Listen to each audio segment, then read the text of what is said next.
നമസ്തേ. നാട്യയുടെ കലാപരിചയിലേക്ക് ഏവർക്കും സ്വാഗതം. കൂച്ചിപ്പുടിയിലെ പാദഭേദങ്ങളുടെ പ്രയോഗരീതിയെക്കുറിച്ചാണ് ഈ വീഡിയോയിലൂടെ നമ്മൾ കാണാൻ പോകുന്നത്. കൂച്ചിപ്പുടി അടിസ്ഥാനകൃതമായി സ്വീകരിച്ചിട്ടുള്ള നാട്യശാസ്ത്രത്തിൽ ഇപ്രകാരമാണ് പാദഭേദത്തെക്കുറിച്ച് പ്രതിപാദിക്കുന്നത്.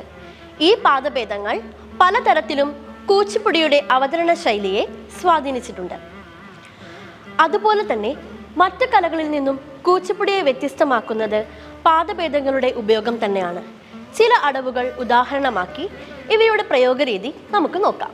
ഉത്ഘട്ടിതം എന്ന പാദഭേദത്തിന്റെ പ്രയോഗരീതി എങ്ങനെയെന്ന് നോക്കാം. തക്കത്തിന്ന താം തക്കത്തിന്ന താം തക്കത്തിന്ന തണ്ണ തണ്ണത്തിന്ത തണ്ണത്തിന്ത തണ്ണ തണ്ണത്തിന്ത തണ്ണത്തിന്ത താം. അടുത്തതായി സമം. തക്കത്തിന്ന താം തക്കത്തിന്ന താം തക്കത്തിന്ന താം തൈഹി തൈഹി ത തൈഹി തൈഹി താം. അടുത്തതായി അഗ്രതല സഞ്ചരം. തക്കത്തിന്ന താം തക്കത്തിന്ന താം തക്കത്തിന്ന ദിഗ് ദിഗ് ദിഗ് ദിഗ് ദിഗ് ദിഗ് ദിഗ് ദിഗ് താം.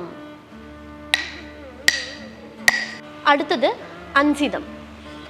തക്കത്തിന്ന താം തക്കത്തിന്ന താം തക്കത്തിന്ന ദിഗ് ദിഗ് ദിഗ് ദിഗ് താം. അടുത്തത് കുഞ്ചിതം.